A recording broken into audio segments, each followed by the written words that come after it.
பல்நோக்கு மருத்துவமனை பணியாளர்கள் சங்கத்தின் மாநில தலைவர். அரசு ஆணையின் 325 படி அரசு ஆரம்ப சுகாதார நிலையம், அரசு பொது மருத்துவமனையில் கடந்த 2013 ஆண்டு முதல் தற்போது வரை தொடர்ந்து பணி செய்து வருகிறோம். முறையாக மாவட்ட வேலைவாய்ப்பு அலுவலகத்தின் மூலமாகவும் தேர்ந்தெடுக்கப்பட்ட பணியாளர்கள் பல கட்ட போராட்டங்களை செய்திருக்கிறோம். பணி நிரந்தரம் சம்பந்தமாக துறை சார்ந்த அதிகாரிகளிடம் மனு கொடுத்திருக்கிறோம். இதுவரை துறை சார்ந்த அமைச்சர் அவர்களோ துறை சார்ந்த செயலாளர் அவர்களோ பணி நிரந்தரம் சம்பந்தமாக எந்த விதமான முன் நடவடிக்கை எடுக்கப்படாத காரணத்தினால் தற்போது 12/1/2026 அன்று பணி நிரந்தரம் சம்பந்தமாக போராட்டம் செய்ததாக இயக்குநர் அவர்களுக்கும் துறை சார்ந்த அமைச்சர் அவர்களுக்கும் மனு கொடுத்துள்ளோம். அதன் அடிப்படையில் 14/1/2026 அன்று துறை சார்ந்த இயக்குநர் அவர்கள் பேச்சுவார்த்தைக்கு அழைத்திருந்தார். பேச்சுவார்த்தையில் எங்களுக்கு உடன்படாத காரணத்தினால் இந்த போராட்டத்தை தொடர்வதாக முடிவு பண்ணி 20ஆம் தேதி அன்று போராட்டத்தை தொடர்ந்து நடத்தி கொண்டு வருகிறோம். இதுவரை 8 நாட்களாக இந்த தொடர் போராட்டம் நடைபெற்று கொண்டிருக்கிறது. அமைச்சர் அவர்கள் பேச்சுவார்த்தைக்கு அழைத்திருந்தால் அந்த பேச்சுவார்த்தையில் எங்களுக்கு உடன்படாத காரணத்தினால் இந்த போராட்டம் தொடர்ந்து நடைபெற்று கொண்டிருக்கிறது. இதில் பணிபுரிபவர்கள் கணவனால் கைவிடப்பட்டோர், மாற்றுத்திறனாளிகள் மற்றும் விதவைகள் போன்றவர்கள் பணிபுரிந்து வருகிறார்கள். இதில் 50 வயதுக்கு மேற்பட்ட பணியாளர்கள் இதில் பணி செய்து வருகிறார்கள். சில பணியாளர்கள் வயது முதிர்வின் காரணமாக இருந்து அரசு நிதி ₹1 கூட இல்லாமல் வெறும் கையோடு நிற்கிற நிலையில் சென்று விட்டார்கள். அவர் குடும்பம் நடுவீதில் தள்ளாடி கொண்டு இருக்கிறது வாழ்வாதாரத்துக்காக. கொரோனா பெருந்தொற்று மற்றும் மழை, வெள்ளம், புயல் போன்ற பேரிடர் காலங்களில் பல இன்னல்கள் இருந்தும் சிறப்பாக பணி செய்த எங்களை அரசு இயக்குநர் அவர்களோ செயலாளர் அவர்களோ அமைச்சர் அவர்களும் கூட்டு பேச்சுவார்த்தை நடத்தி எங்களுக்கு பணி நிரந்தரம் செய்து கொடுக்க வேண்டும் என்பதனால் இந்த போராட்டத்தை தொடர்ந்து நடத்தி கொண்டு இருக்கிறோம். ஐயா அவர்கள் விரைவில் எங்களை அழைத்து, எங்கள் கூட்டமைப்பின் நிர்வாகிகளை அழைத்து பேச்சுவார்த்தை நடத்தி பணி நிரந்தரம் சம்பந்தமாக உடன்பாடு ஏற்பட்டால் மட்டும் இந்த போராட்டம் முடிவடையும். இல்லாத பட்சத்தில் இந்த போராட்டம் தொடரும் என்பதை தெரிவித்துக் கொள்கிறோம். நன்றி. எம். சங்கர், பல்நோக்கு மருத்துவமனை பணியாளர் சங்கத்தின் மாநில தலைவர். வணக்கம். தமிழ்நாடு பல்நோக்கு அரசு மருத்துவமனை பணியாளர் சங்கத்தின் மாநில தலைவர் நந்தகுமார். 13 ஆண்டு காலமாக பல்நோக்கு மருத்துவமனை பணியாளர்களாக வேலைவாய்ப்பு அலுவலகம் மூலம் தேர்ந்தெடுக்கப்பட்டு இடஒதுக்கீடு அடிப்படையில் பணியமர்த்தப்பட்டோம். பல கட்ட பேச்சுவார்த்தைகள், பல கட்ட போராட்டங்கள் நடத்தி நமது துறை சார்ந்த இயக்குனர் அவர்களும் துறை சார்ந்த செயலாளர் அவர்களையும் சந்தித்து பேசியுள்ளோம். 13 ஆண்டு காலமாக அரசு மருத்துவமனைகளில் 5 நபர்களுக்கான வேலைகளை நாங்கள் ஒருவர் செய்கிறோம். துப்புரவு பணியாளர், ஹாஸ்பிட்டல் ஒர்க்கர், இரவு காவலர், செவிலிய உதவியாளர், மெசஞ்சர், இந்த 5 நபர்களின் வேலையை நாங்கள் ஒரு ஆள் செய்கிறோம். அப்போ பார்த்தீங்கன்னா பணிச்சுமை காரணமாக எங்களால் 13 வருடம் இப்போ 13 வருடம் நாங்கள் தாண்டினது எங்களுக்கு வந்து அவ்வளோ பெரிய ஒரு இன்னலாகவும், அதாவது ஊதியம்னு பார்த்தீங்கன்னா வருஷத்துக்கு மாவட்ட ஆட்சியர் நிர்ணயத்தில் நமது இயக்குனர் அவர்களின் நிதியில நாங்கள் சம்பளம் வாங்கிட்டு இருக்கோம். மாவட்ட ஆட்சியர் ஒவ்வொரு மாவட்டத்திலையும் வேறுபட்ட ஊதிய உயர்வு. நாகப்பட்டினத்தில் ஒரு உயர்வுனா திருச்சியில் ஒரு உயர்வு, கரூரில் ஒரு உயர்வு. அதாவது ₹400 800 வரைக்கும் இப்போ சம்பளம் வாங்கிட்டு இருக்கோம் ஒரு நாளைக்கு.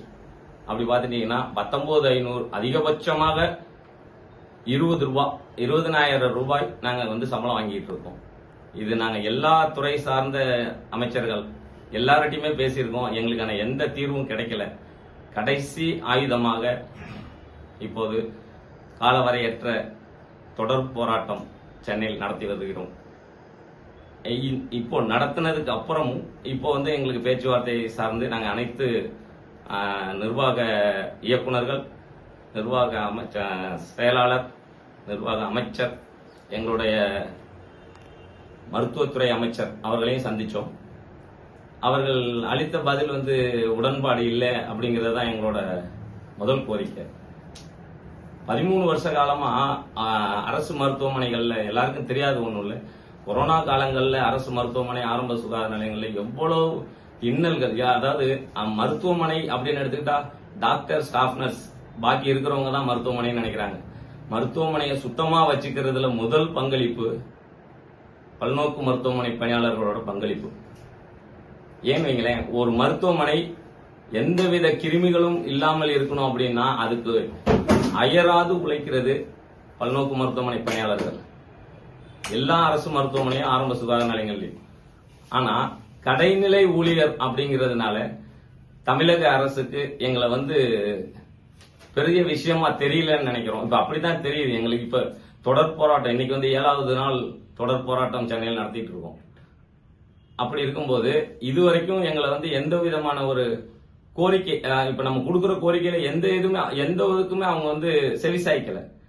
அப்படி இருக்கிற பட்சத்துல மீண்டும் இன்று அழைத்து பேசுவதற்கு நாங்க இப்ப கேட்டிருக்கிறோம். இது சம்பந்தமா அவங்க காவல்துறை அதிகாரிகள் பேசியிருக்காங்க, உங்களை நாங்க அழைச்சிட்டு போறோம்னு. இதுல நாங்க இப்போ போய் அவங்கள்ட்ட பேச்சுவார்த்தையில உடன்படல அப்படின்னா கண்டிப்பான முறையில எங்களோட தொடர் போராட்டம் கண்டிப்பான முறையில் தமிழ்நாடு முழுக்க இனி இருக்கும் அனைவரின் இல்லத்தில் இருக்கும் அனைவரையும் அழைத்து கொண்டு நாங்க போராட்டம் நடத்த தயாரா இருக்கோம். நன்றி, வணக்கம். எனது பெயர் எஸ். நந்தகுமார், பல்நோக்கு அரசு மருத்துவமனை பணியாளர் சங்கம், நாகப்பட்டினம், நாகூர் அரசு மருத்துவமனையில பல்நோக்கு மருத்துவமனை பணியாளராக பணிபுரிகிறேன். பல்நோக்கு அரசு மருத்துவமனை பணியாளர், மாநில தலைவர், சங்கத்தின் மாநில தலைவர். பல்நோக்கு மருத்துவமனை பணியாளர் மேம்பாட்டு சங்கம் மாநில பொதுச் செயலாளர் ஜே. தினேஷ்குமார். தமிழ்நாடு முழுவதும் அரசு ஆரம்ப சுகாதார நிலையம் மற்றும் அரசு மருத்துவமனைகளில் சுமார் 13 ஆண்டுக்கு மேலாக முறையான வேலைவாய்ப்பு அலுவலகம் மற்றும் இனசூழ்ச்சி அடிப்படையில் ஒப்பளிப்பு செய்யப்பட்ட காலி பணியிடத்தில் எங்களை பணியமர்த்தப்பட்டார்கள். எங்கள் பணியானது 5 பணிகளை சேர்ந்து ஒருங்கிணைத்து 5 பணிகளை ஒதுக்கீடு செய்து எங்களை பணியமர்த்தப்பட்டார்கள். எங்களுடைய கோரிக்கை என்பது நியாயம் என்று ஏற்றுக்கொண்டு 13 ஆண்டு காலம் அரசிடம் எங்களுடைய கோப்பு இருக்கின்றது. துறை சார்ந்த அமைச்சர் அவர்களும் செயலாளர், இயக்குநர்கள், டிஎம்எஸ் மற்றும் டிபிஎச், டிஎம்இ ஆகிய 3 பேரும் எங்களுடைய கோரிக்கைகளை ஏற்று பல வருடங்களாக அரசுக்கு எங்களுடைய கோப்பை அனுப்பி வைத்துள்ளார்கள் என்பதை தருணத்தில் முக்கியமாக விஷயமாக தெரிவிக்கிறோம். நாங்கள் பெறக்கூடிய ஊதியம் என்பது தினக்கூலி. இந்த தினக்கூலி ஊதியம் பார்த்தீங்கன்னா மாவட்ட ஆட்சியர் நிர்ணயிக்க செய்கிற தினக்கூலியும் மாநில நிதி ஒதுக்கீடு பட்ஜெட்ல தான் எங்களுக்கு ஊதியத்தை வழங்குறாங்க. இப்போ நாங்கள் தமிழ்நாடு முழுசும் பார்த்தீங்க அப்படின்ட்டு சொன்னா 20,000 22,000 சம்பளம் கம்மி கிடையாது. இப்போ எங்களை பணி நிரந்தரம் செஞ்சா 25,000 ரூபாய் தான். எக்ஸ்ட்ரா அதிகமான நிதி அரசுக்கு கூடுதல் செலவினன்றது பாரம் கிடையாது. 2 3வது பாத்தீங்க அப்படின்னு சொல்லிட்டு சொன்னா நாங்க என்ஹெச்எம்மோ, அவுட் சோர்ஸோ, கான்ட்ராக்டோ, ஸ்கீமோ கிடையாது.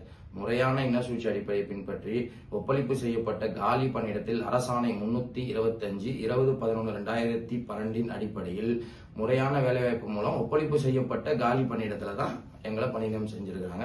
இதுல எந்த வித மாற்றமும் கிடையாது. எந்த இடத்துலயுமே எங்களுக்கு எங்க கோப்பு நின்னதே கிடையாது. எல்லாமே பாசிட்டிவா தான் போயிட்டு இருக்கு 13 ஆண்டு காலமா. ஆனா ஏன்றது தெரியல, எந்த சுணக்கம் எங்க நிக்குதுன்னு தெரியல.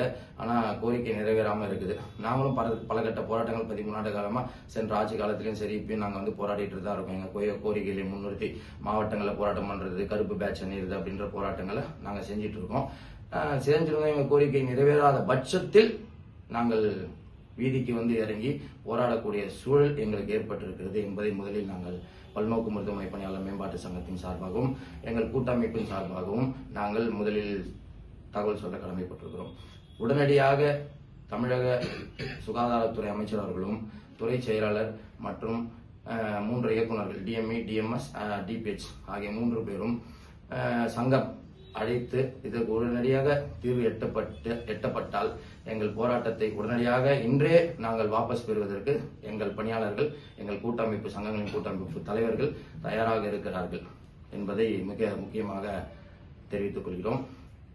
குறைந்தபட்ச கோரிக்கையாவது, அதாவது மாதம் முழுமைக்கும் சம்பளம், பணியிட மாறுதல் கலந்தாய்வு, அனைத்து விடுமுறை நாட்களும் நிரந்தர அரசு ஊழியர்களுக்கு வழங்குவது போல எங்களை போன்ற தினக்கூலி பணியாளர்களுக்கும் வழங்க வேண்டும் என்பதுதான் இந்த 3 கோரிக்கை வாழ்வாதார கோரிக்கை இதுவும் அப்படின்றத தெரிவிச்சுக்கிறோம். அமைச்சர் அவர்களும் செயலாளர் அவர்களும் 3 இயக்குநர்களும் இன்று எங்களை மத்தியானம் பேச்சுவார்த்தைக்கு அழைத்திருக்கிறார்கள். இந்த 3 கோரிக்கைகளையாவது எங்களுக்கு வைத்து நிறைவேற்றி கொடுத்தால் தற்போதைக்கு எங்களுக்கு மிகவும் உதவிகரமாக இருக்கும் என்று அனைத்து பல்நோக்கு மருத்துவமனை பணியாளர் சங்கங்களின் கூட்டமைப்பு சார்பாக, பல்நோக்கு மருத்துவமனை பணியாளர் மேம்பாட்டு சங்கத்தின் சார்பாகவும் மாநில பொதுச் செயலர் என்ற முறையில் தெரிவித்துக் கொள்கிறேன். நன்றி, வணக்கம்.